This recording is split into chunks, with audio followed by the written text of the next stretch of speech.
All right, guys. So, as part of this video, I wanted to bring a little bit of what this film was, what the journey was, so you guys could have a little bit of not Easter egg, but like a little bit of a thing to kind of like mark the celebration of the movie. We're very proud of the film we made, and not just me. I'm the director. I'm João Magalhães, and I'm accompanied today by my good friend and producer Kieran Black. Kieran, you can talk a little bit more about yourself and introduce yourself to the people that watched our movie. Hello, people. Hi. Yeah. As Joel says, I am the co-producer of Alaúde. Wow, what can I say about this movie? This movie, um, I mean, it's been in our lives for like nearly 3 years now. Um, and it's a film with a lot of Portuguese soul. It was what drawn me a lot to this film was especially as I am British, I was really attracted to making a short film from a different culture entirely to learn about that culture. And gosh, have I learned so much about Portuguese culture, folk music, fado, and then getting to write a very moving father and son story. That's as much as I could say about the movie, to be honest. It's Yeah, man. yeah. Um, I mean, our film when we were developing it, it started as a university assignment, Mm. and it was our final major project. We both studied abroad in the not abroad to you, but like abroad to me in the UK. It was very funny, wasn't Um, it? Because yeah, we were making this during the pandemic. I was, of course, in England. You were stuck in Portugal, and then we had Roma, our DOP, in Spain. So it was all three of us making this movie in three yeah, different countries. yeah. It It's was true. very surreal. It's true. Myself, on my side, I wanted to make a movie that was a little bit reminiscent of what we had in the films of the Italian neorealism era. Like we had movies that felt slightly magical, but also very real and grounded. And telling that with a father and son relationship was something I was developing in my previous script that I was working. But because we couldn't do that, and it was just too much of an expensive story to make, that's kind of how the independent filmmaking stuff made me, adapt to telling a different story and made me go back to my roots. We shot this film in my village. We worked the story around some sets that we've already had access to, some of which were my grandparents' house, which you see in the movie. Yeah, really, Um, really beautiful sets as well. Very yeah, scenic. yeah, Your village is very scenic. it Very is. sort of It is. not stuck in the time, but it is sort of a weird, like stuck in the period where you wanted to shoot it.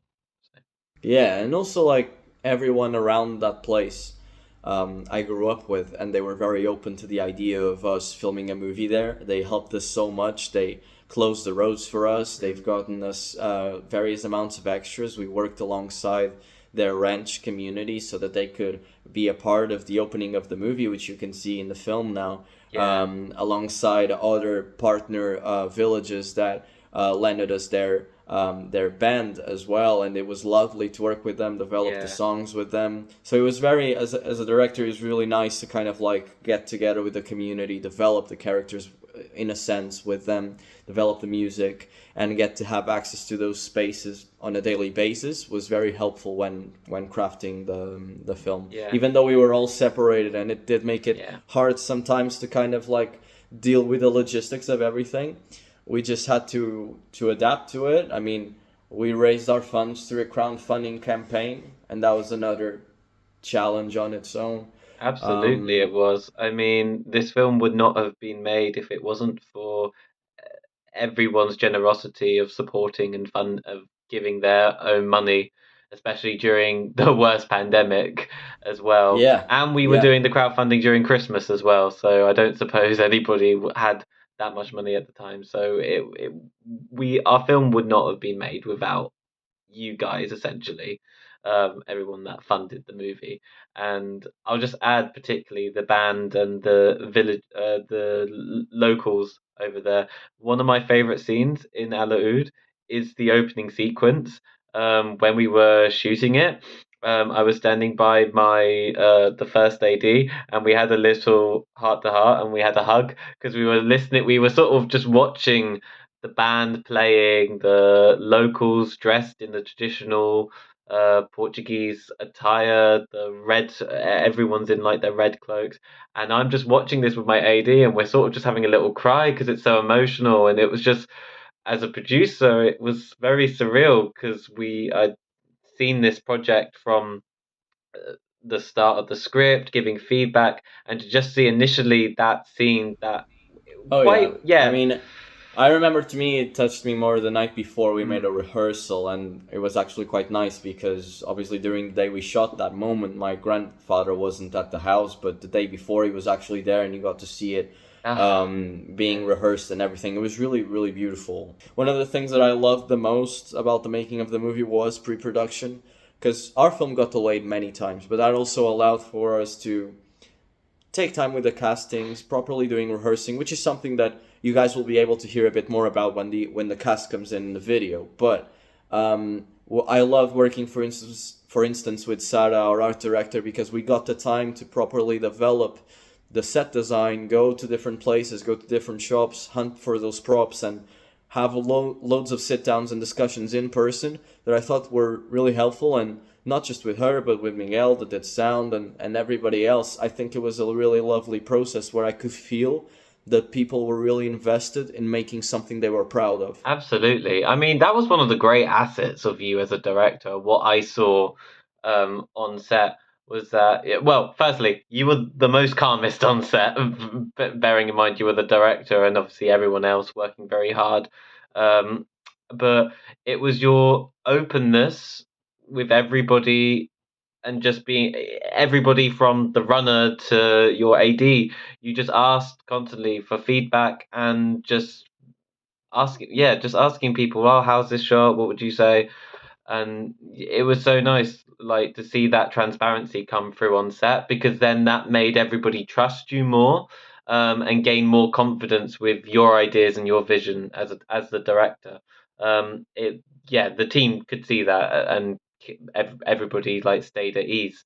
Yeah, one of the nicest things to see on set was how you were working, especially how you were working with the actors as well. I was gonna ask, like, did you have a different approach when you were directing Gonçalo, our child actor, compared to João, our father, Vitor? Did you have different approaches Yeah, I between mean, them? the rehearsals were different because previous to we didn't have time to afford being on set and blocking for hours and hours. Like, No. and neither I wanted to do that because I feel like that really halts the pacing of a set and everybody gets tired, and waiting around for no reason was something we couldn't afford.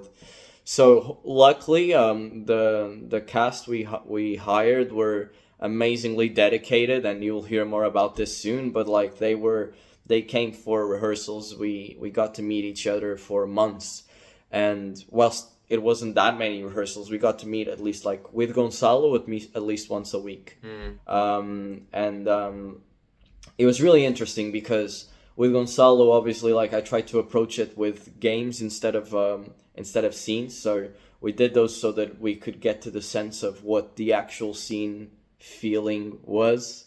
If it was sadness, if it was nostalgia, if it was wonder, and we were trying to kind of find like similar moments in his life that he felt like that, with completely different, obviously, contexts and situations. And we would talk a lot. On set, it was really easy because he would just come and he would be really dedicated. I remember there was a moment where we did like 14 takes or something, and our AD came and said, "You can't do more. He's a kid. He can't do more." And he came running down, and he was just like, "No, no, no. I want to get it right." And that was great because it just showed me how committed he was. And by the time we went on set, he just knew the character. Mm. So honestly, I didn't have to direct him much other than just tell him where the camera was, Yeah. and let him work what we have been preparing from the rehearsing period. With the older actors, it was different because there was a lot of space for improv, and they had a bit of a different approach in the sense that they had a bit.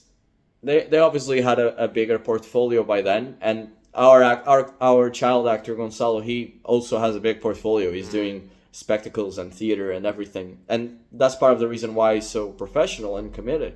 But to me, it was essential with the actor that plays the father, Vitor João. He is also a teacher of actor directing.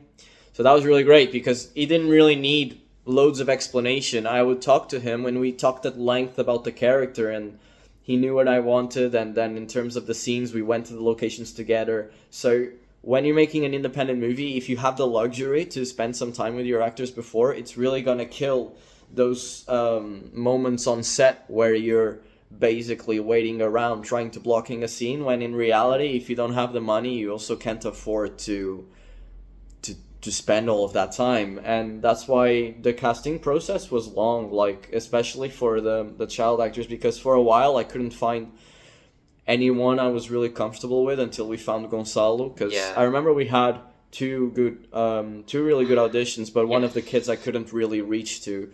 So the approach was that, like, the approach was to just work in rehearsal and bring them to set the most prepared that they were, and speak to them whilst everybody was setting up lights and everything, and really not waste any time.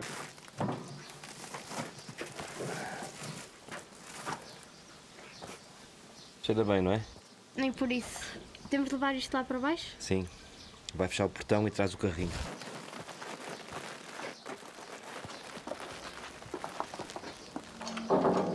Olá, o meu nome é Gonçalo Pereira e faço de António no filme Alaúde.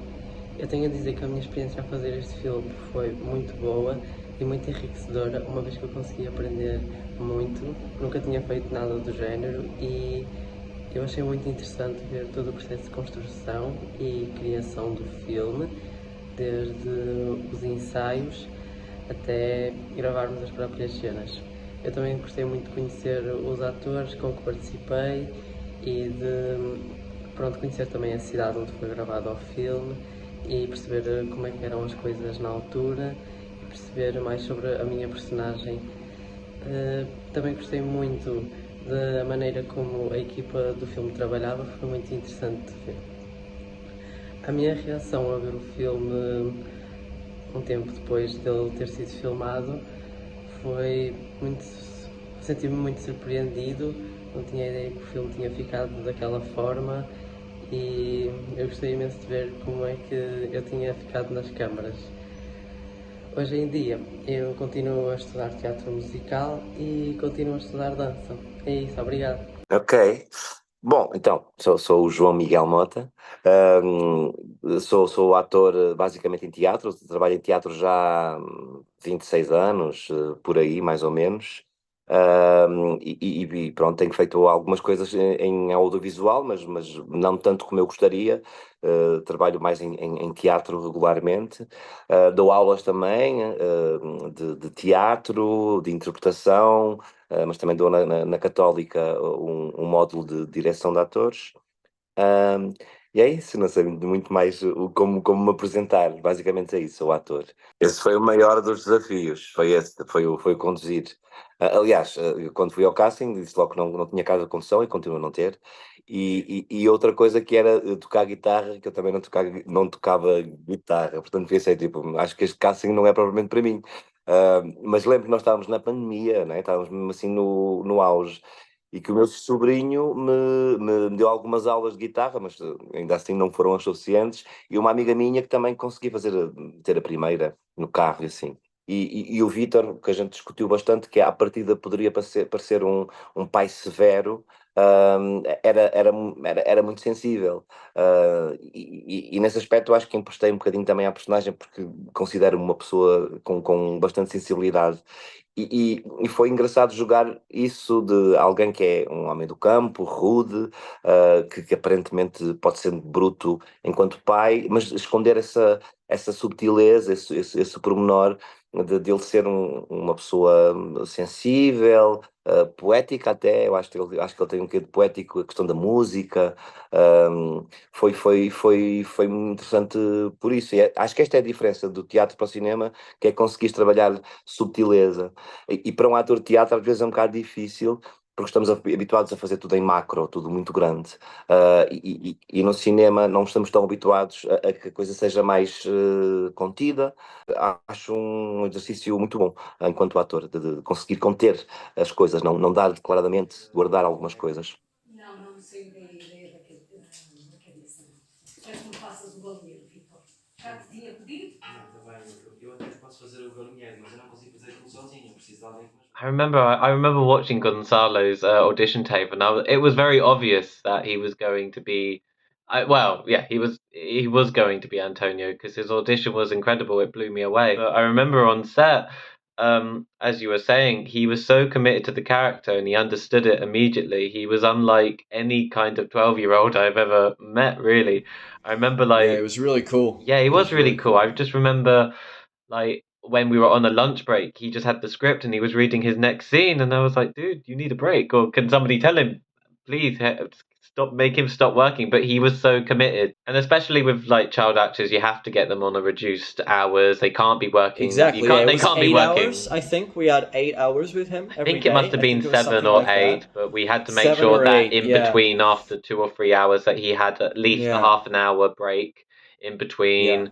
His parents were on set, and his parents and then family members. His uncle came on set one day, and they His had to uncle monitor played him. a character. Yeah, He did. That was one of the things, because we lost, not that we lost it, but like there was this actor we had that was the real band player that you see playing in the beginning of the movie. He was meant to play the character by the end, but what we did was, because he wasn't feeling like he actually wanted to do that part. Let's be honest. Like he wanted to be in the movie, but he made the decision on the set, and we had to adapt. So he's a lovely person, and he helped us loads, but we had to go with his uncle because we didn't have time to do castings or anything. So we just got him, and because obviously he wasn't prepared, I just had to change the way we shot the scene from Antonio's POV inside the car, do everything visually. It turned out a bit better than what initially it was, I have to say. Yeah, I will highlight, even though it was completely unplanned, I have to say. Yeah. Sorry, I was only going to highlight, that was one of the best. So I said that one of the best moments was seeing the opening sequence. But then from a filmmaking point of view, it was awesome seeing you and Roma work out, because it wasn't in the way that because it's towards the end of the movie where after Antonio is found by Vitor with the guitar, and then they're outside the music hall, and then Vitor and the guitarist, we speak having outside, a chat. and Antonio is inside the car. Yes, Yeah. That wasn't planned in our shot list. You guys had to rework that because it wasn't. The working. original script, he was coming out of the car, and the guitarist was quote unquote confronting him. Obviously, he wasn't going to like physically confront him, but it was like a scene where you would have that confrontation between the kid and the guitarist, and you could see it in his eyes. And I still think it worked script wise. It was just that. Right there and then, our actor wasn't prepared, and we had to make a choice because we still had to film something else that day, and we couldn't afford losing time, so we just changed it. But for me, that was great because it turned out well. We were lucky. It was way better that it did. It is better in terms of filmmaking because it's more visual and less exposition-y. Yeah. So it was quite cool. I mean, we closed the roads. That was really cool. That was cool. When we closed the roads. I honestly think that was one of the coolest things we did. I had to wear my V jacket because I was stopping traffic and everything. That was cool. We got the access to the council, so we asked the council that if we were allowed to obviously shoot for 6 days, and we can shoot in the cafe and the local hall as well. And I think they just said, shoot wherever you like and do whatever you want, and we'll just let everyone know. So they gave us amazing access for that week. Quite unbelievable access that I don't think you could get in the UK, essentially. So that was ideally. Yeah, we did the movie. I spent the summer editing it, and we had our first showing of the movie in the UK. It was back in Southampton where we studied. We showed the movie at City Eye for Southampton Film Week. It was a good showing. We also did a Q&A there, and that was like 2 years ago, I think. Or even 3, I don't know. 2 years and a half, something like that. We did festivals. I mean, I guess my main takeaway from this festival run was that our movie was 24 minutes long, and it did go in quite a few festivals. Like, I still think the film did well. I would just say that it is a bit of a struggle when a lot of festivals ask you to have 10 minutes, 15 minutes, 20 minutes. 24 is a very awkward runtime for a movie. But even then, I'm really proud of all the festivals we got, and we got over 12 festivals, and we still managed to go back to Subrosa and have a little screening there. Over 200 people came. It was really, really cool. The photos are amazing. It looked like an incredible night. And I think you got to do like a little presentation before that. You were speaking to Were I you was there. The art director of the movie was there, and also the Sarah. art director of the council was there, and she supported us in the movie. And we all spoke about the film. My mom spoke also. I was gonna say your biggest supporter, your mum, was also on the stage. She was also there, and yeah, my parents, man, and my brother also, and my family in general, they helped us out so much. I mean, they helped us out with food, with access, with locations. I mean, it was unquestionable what they did. I remember calling your mum one time because it was quite a stressful day on set for everyone on midway through the shooting, and I called her and I just asked her, could we get like a special dessert or something just to cheer everyone up, and she was like, I'm on it, and she gave us this amazing like big bowl. I forgot what it was. It was like fruit or something, but it was delicious, and everybody like lifted their spirit. It lifted their spirits up. Yeah. Their food was amazing. Yeah, my parents are great cooks. I also want to highlight, because we haven't spoken about him so much, but like, we couldn't do this without Roma. Like, I think our cinematographer was like, the story would change because we would have conversations at length with him. Like, he was one of the main people in this movie to bring the film forward. Even in terms of the marketing campaign, that we got a graphic designer through him to help us out doing the crowdfunding. He would come various times to Portugal to do location scouts with me and prepare the movie. He was really essential, and to this day, obviously, like, an amazing professional and a friend. So he can't be here today, but he sends like a big hug to everyone who worked in the movie, and he's very happy we're finally releasing it. So that's really great. And yeah, obviously the film is coming out now. What do you think, to wrap up, I guess, what did you think about the film? Overall, what were your thoughts? And yeah, what would you have done different? Oh God, I think there are loads of things that I would have done differently. There's always things that you could do differently as a producer. Bearing in mind that was like my first proper producing gig. Producing a short film like that is massive, but I wanted to take on the challenge. There are many things that I reflect that I both think that I did really well and regret, but it's not about dwelling on that. You just have to move on and then approach the next short film differently from what you've learned. But I would just say, like, Alaúde is a massive achievement on everyone's part, particularly your part, especially.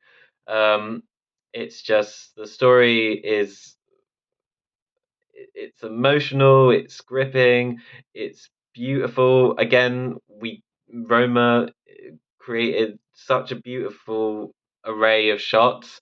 Every kind of feedback I get initially, the first feedback is that it's shot so beautifully, and just that's Roma's it is. It's true. like quality and talent comes through the overall cinematography of the film. Yeah, every time I watch it, I still have the fuzzy feeling, like mainly with the story, but then also with Fado as well. That is the heart strings of this film. It's just what you've incorporated together is something quite beautiful. Yeah, that's what I feel with Alaúde, what we've all achieved there. Yeah, I mean, to me, as someone from Portugal, it was great to include our musical genre. Our main musical genre is fado. It's a genre that deals with nostalgia. We have a word called saudade. I think nostalgia is the best way to describe that word, because we don't have a translation for it in English. Yeah, I'm proud of the cast. I'm proud of the crew. Proud of the visuals, of course, and your work. Yeah, I mean, the film is out there now. It's for you to judge. Yes. I'm really happy. I think for myself in the future, I'm working on other films. I'm producing something at the moment. I'm ADing on a feature.